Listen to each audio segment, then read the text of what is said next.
اعوذ باللہ من الشیطان اللعین الرجیم بسم اللہ الرحمن الرحیم اللہم صل علی محمد وآل محمد وعجل فرجہم۔ سورہ مبارکہ المائدہ اور آیت نمبر 64 تک مکمل ہو گیا تھا، 65 بھی پڑھ لی تھی، دوبارہ سے پڑھ لیتے ہیں۔ وَلَوْ أَنَّ أَهْلَ الْكِتَابِ آمَنُوا وَاتَّقَوْا لَكَفَّرْنَا عَنْهُمْ سَيِّئَاتِهِمْ وَلَأَدْخَلْنَاهُمْ جَنَّاتِ النَّعِيمِ۔ اور اگر اہل کتاب ایمان لاتے اور ہم سے ڈرتے تو ہم ضرور ان کے گناہوں سے درگزر کرتے اور ان کو نعمت و آرام بہشت کے باغوں میں پہنچا دیتے۔ وَلَوْ أَنَّهُمْ أَقَامُوا التَّوْرَاةَ وَالْإِنْجِيلَ وَمَا أُنْزِلَ إِلَيْهِمْ مِنْ رَبِّهِمْ لَأَكَلُوا مِنْ فَوْقِهِمْ وَمِنْ تَحْتِ أَرْجُلِهِمْ مِنْهُمْ أُمَّةٌ مُقْتَصِدَةٌ وَكَثِيرٌ مِّنْهُمْ سَاءَ مَا يَعْمَلُونَ۔ اور اگر یہ لوگ توریت اور انجیل اور جو صحیفے ان کے پاس ان کے پروردگار کی طرف سے نازل کیے گئے تھے ان کے احکام کو قائم رکھتے تو ضرور ان کے اوپر بھی رزق برس پڑتا اور پاؤں کے نیچے سے بھی ابل پڑتا۔ رزق ان کے اوپر سے بھی برس پڑتا اور ان کے پاؤں کے نیچے سے بھی ابل پڑتا۔ شرط کیا رکھی اللہ پاک نے، کنڈیشن کیا رکھی اللہ پاک نے کہ اگر یہ لوگ توریت اور انجیل اور جو صحیفے ان کے پاس ان کے پروردگار کی طرف سے نازل کیے گئے تھے ان کے احکام کو قائم رکھتے تو یہ ان کو اجر ملتا، تو ضرور ان کے اوپر سے بھی رزق برس پڑتا اور پاؤں کے نیچے سے بھی ابل پڑتا اور یہ خوب چین سے کھاتے۔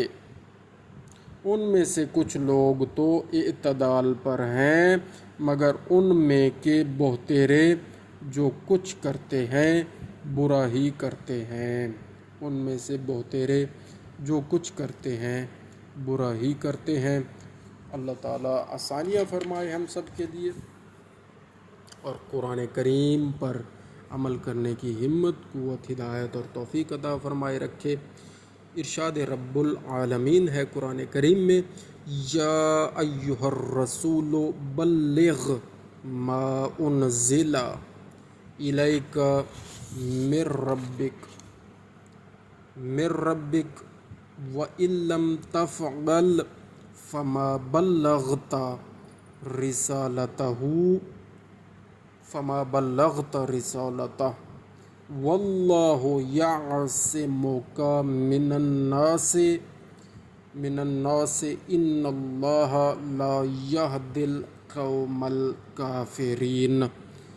وَاللَّهُ يَعْصِمُكَ مِنَ النَّاسِ إِنَّ اللَّهَ لَا يَهْدِي الْقَوْمَ الْكَافِرِينَ۔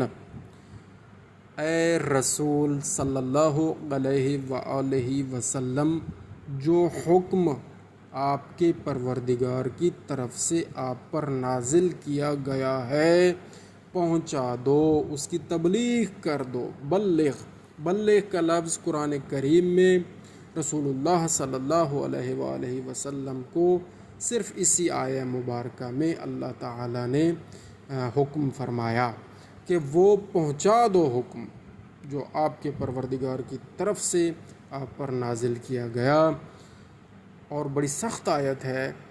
اور اگر آپ نے ایسا نہ کیا تو سمجھ لو کہ آپ نے اس کا کوئی پیغام ہی نہیں پہنچایا۔ یہ پیغام اتنا ضروری تھا اور اتنا اہم تھا، اور ہر پیغام کا جو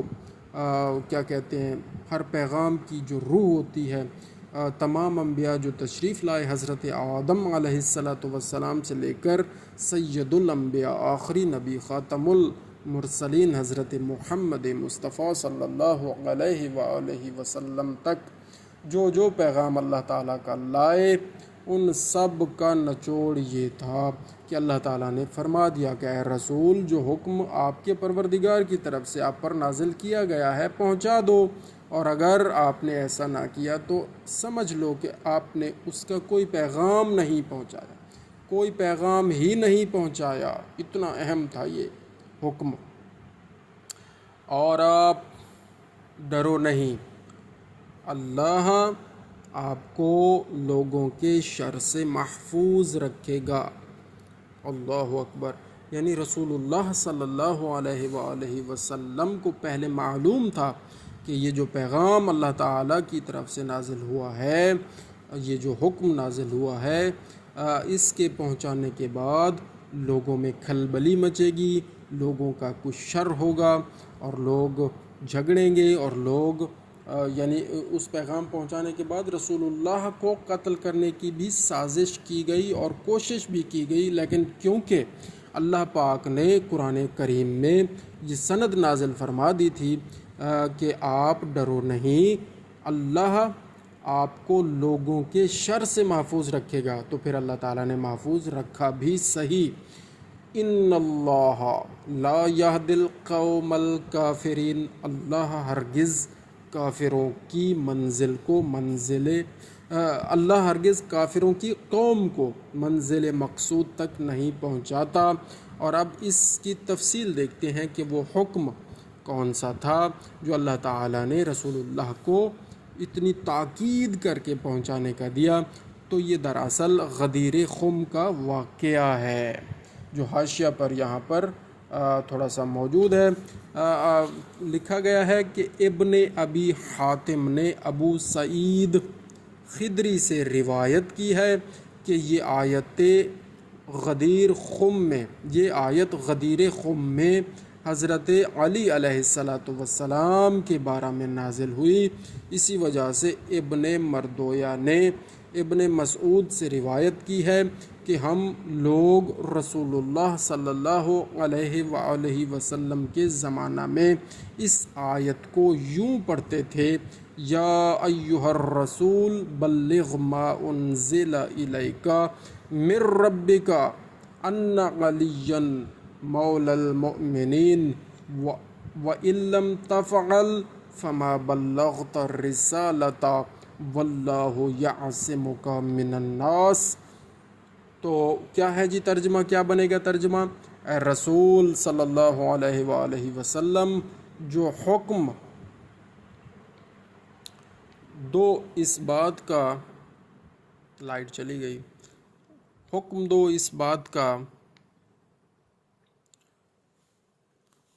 یہاں پر ہم کوشش کرتے ہیں کوئی لائٹ کا ارینج ہو جائے۔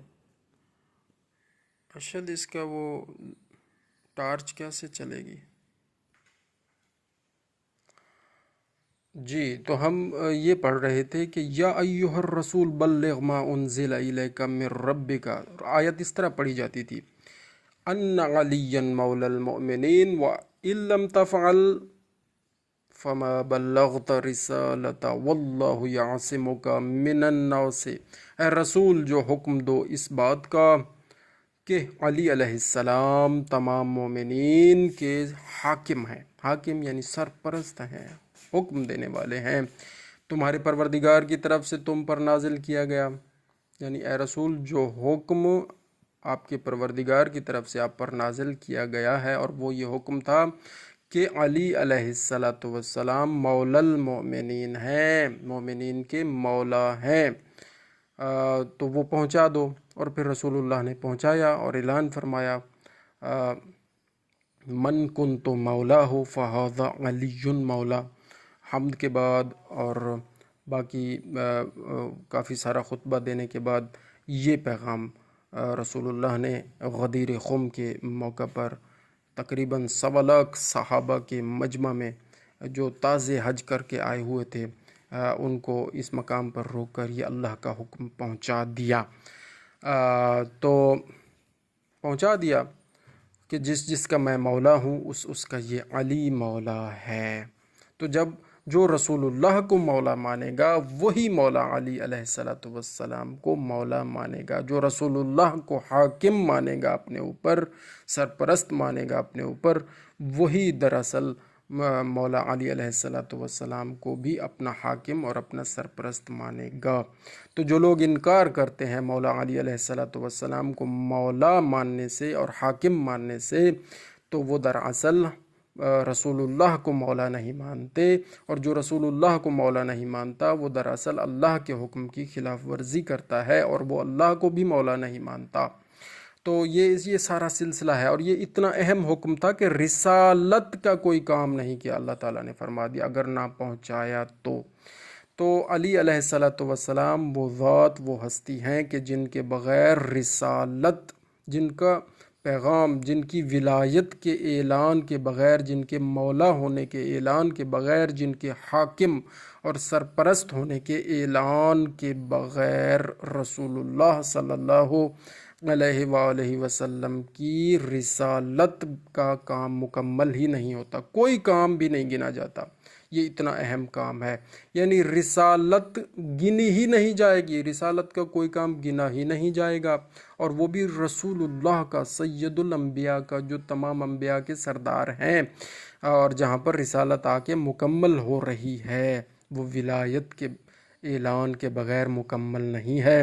تو دوستو، اسی لیے اذان میں ولایت علی کا اعلان ہوتا ہے، اسی لیے اقامت میں ولایت علی کا اعلان ہوتا ہے، اسی لیے نماز میں ولایت علی کا اعلان ہوتا ہے۔ جہاں جہاں پر اللہ تعالیٰ کی ولایت کا اعلان ہوگا، اللہ تعالیٰ کے واحد ہونے کا اعلان ہوگا، اور ساتھ ساتھ محمد الرسول اللہ کا اعلان ہوگا، اس کی گواہی ہوگی، شہادت ہوگی، وہیں پر یہ واجب ہے، ضروری ہے۔ اب میں اس نتیجے تک پہنچا ہوں کہ وہاں پر ضرور مولا علی علیہ الصلوۃ والسلام کی ولایت کا اعلان کیا جائے اور گواہی دی جائے۔ اب وہ کہتے ہیں جی دل میں تو ہوتا ہے، بس دل میں، بھائی دل میں ہوتا ہے تو زبان پہ بھی لائیں، کیا ہو گیا؟ پھر جب کہتے ہیں کہ پھر اذان میں بھی نہ کہیں، تو جب اذان میں آپ اتنا لاؤڈ سپیکر پہ خوش ہو کے ولایت علی علیہ الصلوۃ والسلام کا اعلان فرماتے ہیں اور اقامت میں بھی فرماتے ہیں، تو نماز میں اللہ تعالیٰ کی عدالت میں، کہ جس کا حکم خود خدا نے دیا ہے اور رسول اللہ کو اتنا تاکیداً فرما دیا ہے کہ آپ نے رسالت کا کوئی کام نہیں، پیغام نہیں پہنچایا، اگر یہ حکم نہ پہنچایا تو ولایت کا حکم نہ پہنچایا تو اس اللہ کی بارگاہ میں ہم خاموش ہو جائیں اور اشہد ان علی ولی اللہ کا اعلان نہ کریں، گواہی نہ دیں، تو یہ ظاہر ہے ایک عجیب سی بات نظر آتی ہے۔ وہ کہتے ہیں جی